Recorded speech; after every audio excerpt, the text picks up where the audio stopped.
Bueno, continuamos con el programa de la unidad 4, que es Elementos Microeconómicos 2. Vamos a hablar del excedente de los consumidores y los productores de forma muy dinámica, que en sí es un concepto muy simple.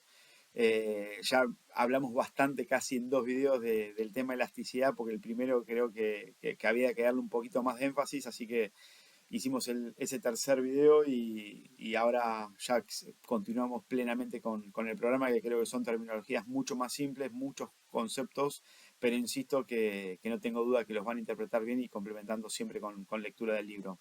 Bueno, vamos al excedente de los consumidores y los productores. Un excedente al consumidor es el beneficio o valor que los compradores obtienen de un bien por encima de lo que realmente pagan. Es la diferencia entre lo máximo que estarían dispuestos a pagar y el precio de mercado. Un ejemplo rápido: si nosotros estamos dispuestos a pagar 1.000 pesos por una remera, pero la conseguimos a 700 pesos, el excedente de nosotros como consumidores es de 300 pesos. Después, el excedente del productor es totalmente lo inversamente proporcional. Es el beneficio que los vendedores obtienen de vender un bien por encima de sus costos de producción. En sí es la diferencia entre el precio que reciben y el costo de producir la unidad. Vamos a un ejemplo, como recién hablamos de la remera: si el costo de la remera es 500 pesos y lo vendemos a 700 pesos, el excedente que nosotros como productores sería de 200. Ahí es donde nosotros interpretamos lo que es el excedente del consumidor y el excedente del productor. Y el excedente total es la suma del excedente del consumidor sumado también el excedente del productor. Representa el bienestar total generado en ese mercado. Así que ahí, si nosotros lo vamos a ver después en Maslow, con su gráfico y demás, lo vamos a interpretar, y después obviamente siempre va a dejar machetes de clases para que ustedes también lo puedan dinamizar. Y ahí voy a sumar también unas clases que fuimos diagramando en la universidad pública cuando generamos también documentos de docencia en clases abiertas que hemos generado. Bueno, continuamos un poco con el programa con el punto siguiente, que es mercados competitivos y bienestar. En un mercado competitivo, el precio de la cantidad de equilibrio surge de la libre interacción de la oferta y la demanda, maximizando el excedente total. Esto significa que bajo ciertas condiciones el mercado libre asigna los recursos de la manera más eficiente posible. Es uno de los principios clave que nosotros tenemos en economía. Los mercados suelen ser una buena forma de organizar la actividad económica. Y después, ahí muchas veces se puede generar la intervención del gobierno, que es ahí ustedes como gestores públicos que van a estar pensando que si intervienen va a ser para buscar mejorar ese mercado, porque por ahí descubren una falla y demás, y justamente ustedes como gestores van a identificar: en esto tenemos que intervenir por un motivo determinado. En sí, aunque los mercados son eficientes en general, como nosotros hemos hablado en las unidades anteriores, que se encontraba, el mercado era el encuentro entre la oferta y la demanda, y justamente estamos hablando que son eficientes, pero el mercado puede intervenir por varias razones, a menudo buscando equidad, una distribución más justa o corrigiendo, como bien dijimos recién, las fallas de mercado. En sí son situaciones donde el mercado por sí solo no es eficiente, como en presencia de monopolios que tienen que intervenir, externalidades como la contaminación o por ahí los bienes públicos, que a través de subsidios para poder generar que mucha gente pueda utilizar el transporte público. Ejemplos de intervención hay muchísimas, pero entre ellos está como fijar precios máximos o fijar precios mínimos, poner impuestos, otorgar subsidios, regular actividades. Ahí rápidamente vimos ese concepto, continuamos un poquito con el costo de las intervenciones. Las intervenciones buscan mejorar justamente el bienestar, a menudo tienen costos no deseados y pueden reducir la eficiencia del mercado. En este caso puede ser los precios máximos, que lo hemos escuchado mucho en Argentina en los últimos tiempos, que por ejemplo, vamos, un ejemplo hipotético: el control de alquileres que se produce por ahí en Nueva York, que siempre el gobierno trata de generar porque hay déficit de vivienda, y genera un control justamente de los alquileres en Estados Unidos, en el estado de Nueva York. O los precios máximos en Argentina, como bien dijimos: si se fija un precio por debajo del equilibrio, puede generar escasez, es decir, que la cantidad demandada va a ser mucho mayor que la ofrecida al precio fijado.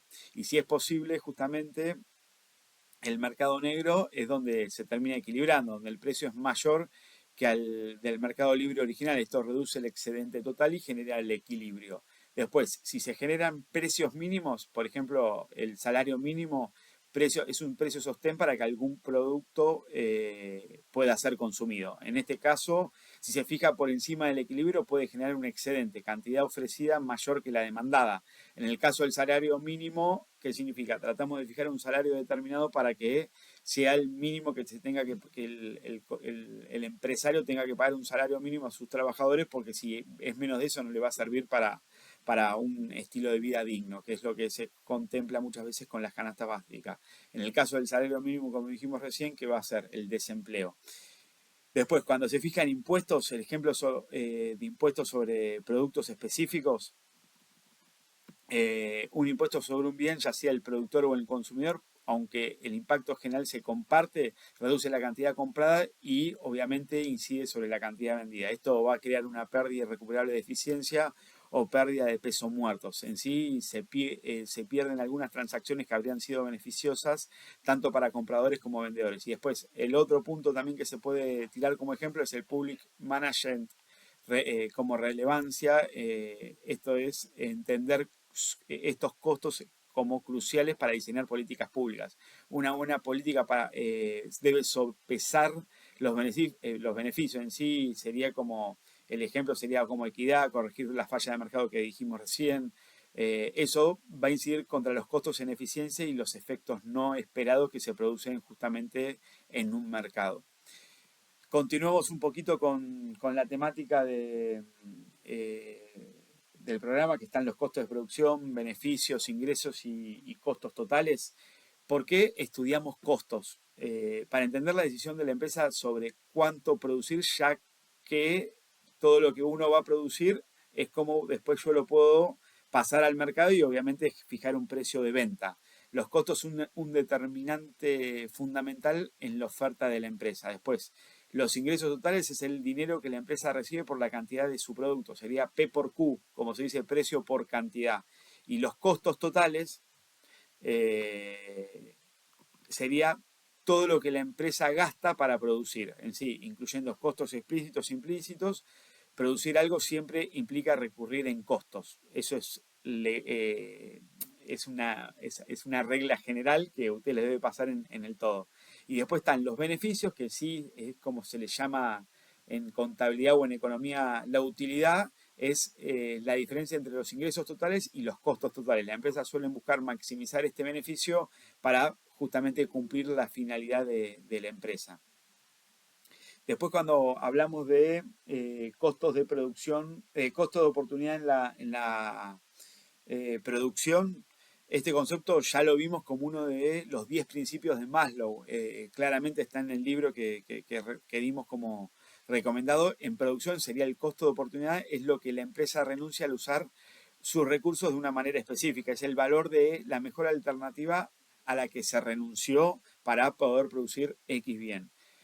Ahí se genera una discusión genérica siempre entre contadores versus economistas. El contador mide los costos explícitos, es la salida del dinero, y un economista mide los costos de oportunidad, que incluyen todos los costos explícitos como los costos implícitos, el valor de los recursos que se poseen y se usan en el negocio en lugar de venderlos o alquilarlos en el mercado. En sí, lo que estamos dando de ejemplo justamente que el contador ve lo que está pasando la película. Después el economista va a ver cómo llegué a producir la película, cuáles fueron las opciones que tuvimos, todo lo que se evaluó justamente para decir dónde nosotros íbamos a hacer qué tipo de película. ¿Se entiende? No sé si estoy generando un paralelismo para que ustedes también lo puedan interpretar. Voy a llevar un ejemplo liso y llano. Si tenés un local donde pones tu negocio, el costo de oportunidad de usar ese local va a ser si nosotros lo estamos usando para la producción propia, o podríamos haber elegido alquilarlo, que podríamos ganar dinero sin hacer absolutamente nada, ya directamente alquilándolo y no estar arriesgando dinero que por ahí incide en un facilismo de alquilarse el otro y se terminó. A eso me refiero. El contador no lo registra como costo, sino pagas alquiler, pero el economista sí, porque en sí es un costo real en términos de lo que dejas de ganar como potencial. Y después, si nosotros ahí hablamos de beneficio económico versus utilidad contable, el beneficio económico es el ingreso total menos el costo total económico, explícitos más implícitos. La utilidad contable es el ingreso total menos los costos explícitos. El beneficio económico siempre suele ser menor que la utilidad contable. Después, rápidamente, si vemos el punto siguiente, que sería la función de producción, es la relación entre la cantidad de insumos, factores de producción como trabajo, tierra, capital, que eso siempre lo nombramos, que usa una empresa, y la cantidad de producto, que sería el output que se obtiene. Muestra la cantidad máxima de productos que se pueden obtener con una cantidad dada de insumos. Después, seguimos un poco rápido con la medición de costos, que son los fijos, los variables, los medios y los marginales. Los costos fijos serían los costos que no cambian cuando varía la cantidad producida. Ejemplo, el alquiler del local, los seguros, muchos sueldos administrativos. Eso obviamente estamos hablando de que hay un status quo en la economía, ¿viste? Como no es que cambian todos los meses, que tenemos una inflación galopante, sino como serían los costos fijos que nosotros determinamos que vamos a tener de forma programática. Y después los costos variables son costos que sí cambian cuando varía la cantidad de producción. Ejemplo, la materia prima, la cantidad de sueldos de operarios, la energía para la producción. No significa que nosotros produzcamos 10 productos que 50. No estoy hablando de qué, pero estoy diciendo que cambia de forma lineal automáticamente los costos. No es lo mismo tener 5 operarios que 100 operarios. No es lo mismo tener la máquina prendida para hacer 10 productos que para hacer 50. Lo mismo la materia prima que se va a usar para 10 productos como para 50. Y después el costo total, que es CT igual CF más CB, que sería costo total igual costo fijo más costo variable. Y a partir de ahí, que ya tenemos de forma lineal eso, vamos a identificar los costos medios y los costos marginales. Los costos medios es costo por unidad producida. Se calcula dividiendo el costo total por la cantidad producida. En sí es costo total dividido cantidad. También se puede hablar de costo fijo medio, que es el costo fijo dividido la cantidad, o el costo variable medio, que es el costo variable dividido la cantidad. Espero no haberme equivocado justamente cuando les voy traduciendo las fórmulas. Igualmente después lo voy a reescucharme un poquitito y ver si lo hice correctamente. Y después el costo marginal, que está denominado CMG, es el costo adicional que se incurre por producir una unidad más. Se calcula como el cambio en el costo total dividido por el cambio en la cantidad. Sería la variación del costo total dividido la variación de la cantidad. Es clave para las decisiones de producción. Una empresa competitiva va a producir hasta que el precio sea igual al costo marginal. La base de en sí es la base de la curva de oferta. Así que bueno, ahí les voy tirando muchos conceptos, son rápidos, son dinámicos, son fáciles de entender, y continúa con la expresión gráfica. Todos estos costos en sí, costo total, costo fijo, costo variable, costo medio, costo marginal, tienen formas típicas cuando se grafican en relación a la cantidad producida. La curva de costo marginal suele tener forma de U o ascender rápidamente, ¿se entiende? La curva de costos medios también tienen formas características, y su relación con el costo marginal es importante para entender dónde se maximizan los costos. Por lo tanto, es muy importante nosotros definir justamente todas estas variables y verlo gráficamente para poder identificar justamente de lo que estamos hablando. Bueno, insisto, siempre traten de ver el tema gráfico, los conceptos que voy tirando, y creo que ahí ya hablamos un poco en la cátedra y en la materia en relación a otras materias, para hacer clases de consulta, para hacer un buen feedback en vivo en algún horario que podamos diagramar. Después, continuando un poquitito, sería el costo de corto y largo plazo. Eso también va a incidir justamente en la producción, un periodo en que al menos un factor de producción es fijo, generalmente el capital, el tamaño de la fábrica, etcétera. Hay costos fijos y costos variables. En sí, cuando estamos hablando de corto plazo. Y después, cuando hablamos de largo plazo, un periodo en el que todos los factores de producción son variables, no hay costos fijos, todos los costos son variables en este caso, en el largo plazo, y la empresa puede ajustar el tamaño de su planta o salir de la industria. Esto permite analizar en sí muchísimos conceptos como las economías de escala, cuando el costo promedio a largo plazo disminuye a medida que aumenta la producción. Nada, insisto, son todos conceptos que les voy esgrimiendo para que ustedes tengan rápida comprensión. Después, continuamos. Las empresas en mercados competitivos, en mercados monopólicos y en mercados con competencia imperfecta. Aquí aplicamos todo lo anterior, que sería la demanda, la elasticidad y los costos, para entender cómo funcionan diferentes tipos de empresas según el mercado en el que operan.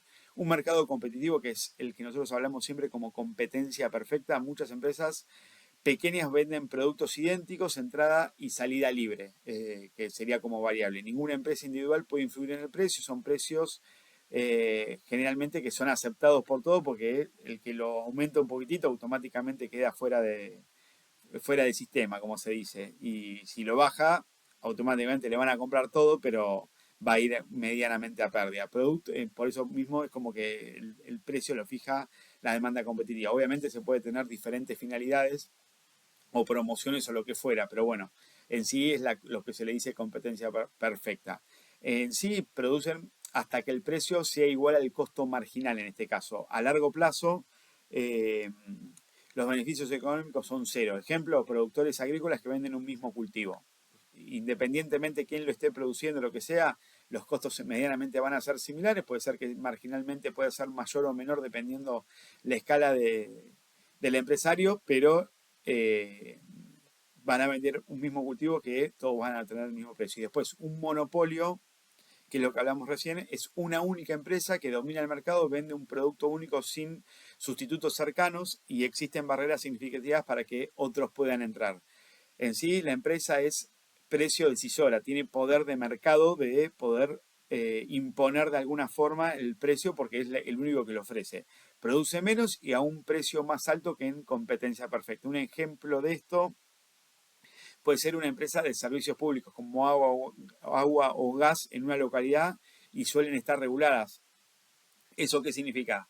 Nosotros vamos a cualquier jurisdicción, Capital Federal, que está en Argas, Edelap o demás, que estos son empresas que son proveedoras de electricidad o lo mismo de agua, que rara vez puedan competir, porque en sí tienen una regulación determinada, porque si no, si serían empresas privadas, es como que tendrían de la correa a todos los que lo tienen que utilizar, porque en sí es un servicio básico que todos lo van a necesitar en una casa. Por eso mismo, generalmente están muy reguladas por el propio Estado y en sí son servicios públicos de empresas que generalmente son público-privado o en su defecto públicos en su totalidad. Y después está la competencia imperfecta, que es el terreno intermedio entre la competencia perfecta y el monopolio, y se le dice que es la competencia monopolística. Muchas empresas, pero venden productos diferenciados, no idénticos, aunque similares, y tienen una entrada y salida relativamente fáciles. Cada marca, mejor dicho, cada empresa tiene un pequeño poder de mercado por su marca o diferenciación, pero enfrenta muchos sustitutos cercanos. Un ejemplo de esto que nosotros podamos darlo, no sé, nosotros vamos a Palermo, que vamos a tener 20 millones de restaurantes para elegir, diferentes tipos, diferentes formas, lo mismo las barberías, nosotros como hombres que hay un montón, peluquerías para las mujeres, marcas de ropa que hay diferentes estilos, formas o lo que fuera, dependiendo obviamente de la moda. En sí, estos se tratan de diferenciar generalmente en generar necesidades y lo hacen a través de la publicidad con mucha inversión. Y después está el oligopolio, que es un pequeño número de grandes empresas que dominan el mercado. Pueden vender productos idénticos como por ejemplo el cemento o diferenciados como el auto y la telefonía móvil. No es que se encuentran, los que venden Toyota son dos o tres generalmente porque tienen la licencia dos o tres porque si no se matarían a nivel competencia y es como que de alguna forma tratan desde Toyota oficial de dividir un poquito el mercado. La decisión de una empresa afecta a las otras de forma directa y hay interdependencia estratégica, como les dije recién. Pueden intentar cooperar, en sí es coludirse, lo cual es ilegal, o competir. En el ejemplo argentino, un ejemplo, a ver, que se me venga a la cabeza rápido, estoy como un trabalengua, empresa de telefonía celular. Grandes cadenas de supermercado también. Como que se tratan de complementar en ese sentido. Y después, lo que habíamos hablado hoy era el public management de relevancia, es entender estructuras que son fundamentales para la regulación, la política de la defensa de la competencia para evitar abuso de poder de mercado y la gestión de empresas públicas o servicios regulados. Ahí, de alguna forma, dimos un vistazo general de toda la unidad. Obviamente, insisto siempre que profundicen un poquitito y si nosotros tenemos que cerrar con una conclusión de la unidad 4, al terminar esta unidad, creo que vamos a tener una comprensión mucho más profunda de cómo funciona la máquina a nivel de mercados individuales, en sí, cómo funciona la microeconomía, sabrán que los precios son como son, cómo las empresas deciden cuánto producir, cómo reaccionan sus consumidores ante variables de precios y cómo ante variables también de precios de oferta van a modificar justamente los productos y obviamente a dónde va la oferta y cuáles son las consecuencias económicas intencionadas o no intencionadas o mal intencionadas de que el gobierno puede intervenir en esos mercados, obviamente con una finalidad que si hay malas intenciones en los productores o en los empresarios, el gobierno va a tener que intervenir obviamente para regular ese mercado porque se puede generar una deslealtad en el funcionamiento. Y después, habíamos hablado de caja de herramientas. Esta caja de herramientas en sí, microeconómica, es esencial para que ustedes como futuros gestores públicos, ya que muchas políticas se generan a través de impuestos, subsidios, regulaciones, fijación de tarifas de servicios públicos, promoción de la competencia, van a impactar directamente en estos mercados y afectan las decisiones de las empresas y los ciudadanos. Espero que esta explicación simplificada les puede ser de gran ayuda para interpretar lo que es la unidad 4 y no tengo duda que van a tener muchos éxitos en la evaluación que ya se está acercando, pero bueno, les dejo también después un speech de lo dialogado en la clase para que realmente ustedes también puedan no solamente escucharme, sino también tener una desgrabación lo más fidedigna posible para que también les sirva lo que hablé, lo que dije, lo que interpretaron y después volverlo a releer por las dudas. Después también complementando con lo que dice el programa, la bibliografía recomendada y después también algunos puchitos que les voy a ir marcando en las clases particulares como complementos para que realmente puedan interpretar. Así que bueno, chicos, muchísimas gracias. Estamos en contacto y a seguir estudiando un poco la introducción a la economía para que realmente puedan interpretar los conceptos básicos para que a ustedes después les sirva como potencial en las unidades venideras y también de forma transversal con otras materias.